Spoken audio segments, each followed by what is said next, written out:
Hello everyone, good morning. কেমন আছো সবাই? আশা করি সবাই সুস্থ আছো, ভালো আছো। আমার চ্যানেলে তোমাদের সকলকে অনেক অনেক স্বাগত জানিয়ে আজকে আরও একটা নতুন ভিডিও শুরু করলাম। তোমরা অনেকেই আমায় কমেন্ট করে বলছো যে দিদিভাই তুমি ভিডিও আপলোড করছো না কেন, কি হয়েছে, কিছু সমস্যা হয়েছে কিনা। তো আমি সেটা তোমাদের বলতে পারছি না, প্লিজ আমায় ক্ষমা করে দিও।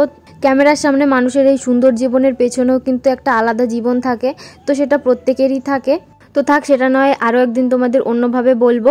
তো এই যে দেখো, এদিকে সকালবেলায় আমি উঠেছি, কাজবাজ করছি, আর এদিকে চলে এসেছে দেখো ভোলু। এসেই আমাকে একদম বিরক্ত করা শুরু করে দিয়েছে। আমি এইখানে উঠোন লিপছি, আমার সেই বড় ঝাঁটাটা খুলে গেছে, তো আমি ছোট ঝাঁটা দিয়েই আজকে বসে বসে উঠোনটা লিপছিলাম। তো পেছন দিয়ে আসে না ভোলু, আমাকে একদম জড়িয়ে ধরেছে আর আমাকে ছাড়ছেই না, পিছন দেখতেই পারছো।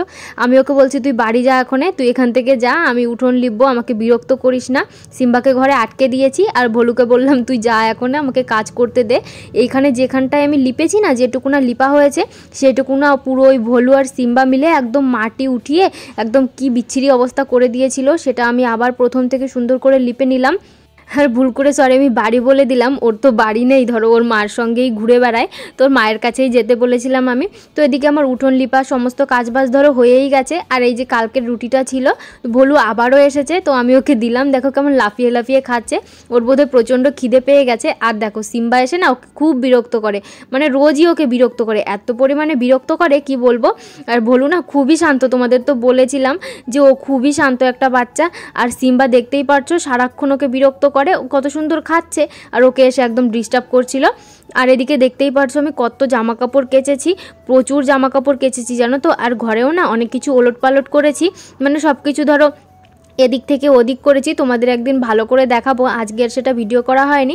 মানে ঘরের পুরো হুলিয়াটাই চেঞ্জ করে দিয়েছি, আলনা তারপরে শোকেস এইসব একটু একটু করে সরিয়েছি। আর আসনটা এনেছিলাম না আমি, ঠাকুরের যে মন্দিরটা, তো সেটাও না আজকে রং করব, তো সেই জন্য আর কি সমস্ত কিছু করা, পুজো করতে হবে তাড়াতাড়ি। তোমাদের দাদাভাইয়ের দ্বারা তো আর হলো না, আমি ওকে কতদিন বলেছি যে আমাকে আসনটা একটু রং করে দাও, রং করে দাও। আমি রং করেই পুজোটা করব, একবার পুজো শুরু করে দিলে আর রং করা হবে না, তো সেটাও আর পারলই না। তো তারপরে আমি নিজে নিজেই ভেবেছি রংটা করে নেব। আর এই যে দেখো বান্ধবীদের সঙ্গে গেছিলাম ঘুরতে, আর ঘুরতে এসে আমাদের কাণ্ড দেখো। Hello everyone, welcome to my channel Anisha বিশ্বাস। তো এখন আমরা এসেছিলাম ঘুরতে, দেখছি এত সুন্দর শাক। ঘুরতে বলতে আমাদের এইখানে একটা জামা কাপড়ের হাট হয়, তো সেখানেই বান্ধবীটা গেছিল কী সব কেনাকাটা করবে। তো সেখানে আমরা এমনি গেছিলাম, আমি কিছু কিনবো না সেই ভেবেই গেছিলাম, কিন্তু কিনে নিয়ে চলে এসেছি। তো সেখান থেকে আসার পথে না এই যে শাক দেখে আমরা সবাই শাক তুলতে বসে পড়েছি। এই না ভিডিও এভরিওয়ান, আমরা শাক ছিঁড়েছি, এরা পারে না কেউ শাক ছিঁড়তে, দেখো এইভাবে শাক ছিঁড়তে একটু শিখিয়ে দেবে প্লিজ। আমরা এসেছি ঘুরতে, আর ঘুরতে এসে আমরা শাক তুলছি। তোমরা কি পারো শাক ছিঁড়তে? এই দেখো আমরা শাক ছিঁড়েছি, পড়ে যাচ্ছিলাম, খুব কষ্ট হয়ে গেছে, ওর পরে শোনা যায় না। না একটু যাই শোনা, একটু জোরে জোরে চেল্লা। এই তুই স্যার আমি যাই দিই, স্যার স্যার স্যার স্যার ছিঁড়া হয়ে গেছে আমাকে, আর লাগবে না।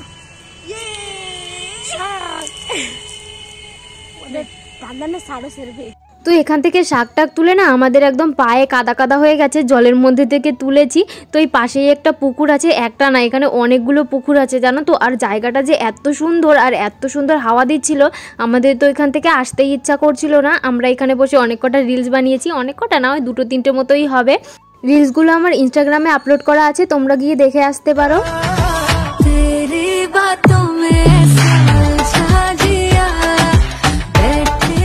এই যে দেখো আমি কিন্তু বাড়িতে চলে এসেছি, আর ওরা ওখান থেকে চলে গেছে, ওদের বাড়ি হচ্ছে আমার বাপের বাড়ির পাড়ায়, আর আমি এখান থেকে আমার শ্বশুর বাড়িতে চলে এসেছি।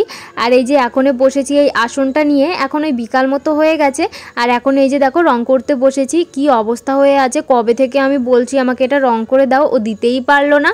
1 মাসের বেশি হয়ে গেছে এই আসনটা আনা হয়েছে বাড়িতে, এখনও পর্যন্ত আমি পুজো শুরু করতে পারলাম না, আমার কতটা খারাপ লাগে বলো তো। তো আজকে আমি বাধ্য হয়ে নিজেই বসে পড়েছি রং করতে। এই যে রংটা আনা হয়েছে, ভেবেছিলাম কাঠের দোকান থেকে রং করলে ভালো হবে, কিন্তু আর কি করা যাবে, ও তো দিল না করে। আর এখন আমাকে নিজেই এই যে এই সব রং দিয়ে রং করতে হচ্ছে। কি আর করা যাবে, এখন যা হয় তাই দিয়ে চালিয়ে নিতে হবে। তবে ভালোই হয়েছিল, পুরো রঙটা করার পরে না খুবই সুন্দর লাগছিল। তোমাদের দেখাবো আমি পুরো রঙটা করার পরে। আর তোমরা আমায় একটু কমেন্ট করে জানিও তো যে শুধু এই রঙটাই করেছি এটাই থাকবে, নাকি এর ওপর দিয়ে বর্ডার দিয়ে কিছু অন্য রঙ করব। তোমরা যেটা আমাকে বলবে আমি সেটা করব, তোমরা একটু আমাকে কমেন্ট করে জানিও। তো যে দেখো আমি এক এক করে সুন্দর করে রঙ করে নিচ্ছি। আর এটা না সিরিজ কাগজ না কি বলে, ওইটা দিয়ে ঘষলে না ভালো হতো, তবে কি আর করা যাবে, এখন তো আর কিছু করার নেই, শুরু করে দিয়েছি রং। তো এখন আমি সুন্দর করে রং করে নিচ্ছিলাম। আর এটার উপর দিয়ে না দুবার করেছিলাম, মানে একবার দিয়ে শুকিয়েছি, তারপরে না আবারও করেছি, তারপরে একটু ভালো হয়েছিল ফিনিশিং। যদি আরেকবার দেওয়া হতো তাহলে ধরো আরও বেশি সুন্দর হতো, মানে আরও একটু ফিনিশিং হতো। তো কি আর করা যাবে, বেশি রং ছিল না, এইটুকুনা দিয়েই করতে হয়েছে। পুরো অনেকটা বড় তো আসনটা, তো সেই জন্যে না মানে রংটাও বেশি লেগেছে। এটা হয়েছে, তবে 3 বার আর হতো না, 3 বারের জায়গায় একটু মানে বেশি লাগতো, অল্প একটুখানি ছিল, তো সেটা দিয়ে 3 বার হবে না, তো সেই জন্য আমি 2 বারই করেছি। তো এই যে দেখো এইটুকুনা করা হয়েছে। আর বাড়িটা না একটু সন্ধ্যা সন্ধ্যাও লেগে গেছে, তো সেই জন্য আমি এখন ঘরের মধ্যে নিয়ে যাব। তো এই যে দেখো আমার কিন্তু রং করা অনেকটাই হয়ে গেছে। আর এখন দ্বিতীয়বার হচ্ছে রংটা করছি আমি। প্রথমবার রং করে শুকিয়ে নিয়েছি, আর এখন দ্বিতীয়বার রং করার পালা চলছে। আর ওই যে সামনে আমার দরজায় যে পর্দাটা দেখছো, ওই পর্দাটা এনেছি আজকে, ওই হাটে গেছিলাম না জামা কাপড়ের, তো সেখান থেকে তোমাদের তো দেখানো হয়নি, আমি ভুলে গেছিলাম, তো এখন এই দেখিয়ে দিলাম। আর ওই যে বিছানায় যে চাদরটা দেখতে পাচ্ছ ওটাও এনেছি, এই দুটো জিনিসই এনেছি। কিছু আনবো না ভেবেছিলাম, তো তবুও আনা হয়ে গেল, মানে ভালোই হলো অবশ্য। আমার পর্দাটারও খুব দরকার ছিল, আর বিছানার চাদরেরও খুব দরকার ছিল। আমার না বিছানার চাদরই নেই, মানে অনেক দিন থেকে কিনবো বলছি, কেনা আর হচ্ছে না। এদিকে দেখো আসনটা কিন্তু রং করা হয়ে গেছে। আর এখানে অন্য কি রং দিলে বর্ডার দিয়ে ভালো লাগবে সেটা আমায় কমেন্ট করে জানিও। আর আজকের ভিডিওটা আমি এ পর্যন্তই শেষ করে দেবো। এই যে দেখতেই পারছো ঘরগুলো একটু ওলটপালট হয়েছে, তোমাদের পরে একদিন কখনো ভালো করে সুন্দর করে দেখিয়ে দেবো আমি কেমন করে কি সাজিয়েছি। তো চলো আজকের মতো ভিডিওটা এ পর্যন্তই, দেখা হবে আবার নতুন কোনো ভিডিওর সঙ্গে। টাটা।